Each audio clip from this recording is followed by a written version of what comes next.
আজকে 26 তারিখ কিন্তু ভাই, আজকে হ্যামস্টারের কিন্তু টাকা দেওয়ার ডেট, টাকা আজকে দেওয়ার কথা।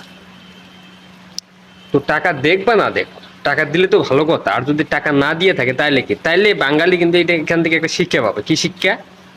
বিনা পরিশ্রমে যদি টাকা ইনকাম করতে কেউ যায়, টাকা ইনকাম করার চেষ্টা করে, তাহলে খুব ভালো কিছু করতে পারে না কেউ লাইফে, জীবনে। এই শিক্ষাটা কিন্তু অন্ততপক্ষে বাঙালি পাবে।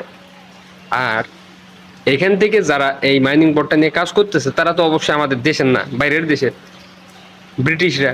ওই যে ব্রিটিশরা শিখে রাখিয়া গেছে চা খাওয়ানো। আগে ফ্রি ফ্রি চা খাওয়াইতো, যখন বাঙালি চা খাওয়া শিখে গেল, তখন মনে করেন যে টাকা নেওয়া শুরু। টাকা দেন চা খান, টাকা দেন চা খান, এই যে চা খাওয়া শিখছে, আজও কিন্তু এই চা খাওয়াটা ছাড়তে পারে নাই। ব্রিটিশটা কিন্তু আজও জীবিত আছে, ব্রিটিশদের প্রজন্ম আজও আছে। তো ব্রিটিশদের প্রজন্ম এইটা বুঝবে, এটা জানবে।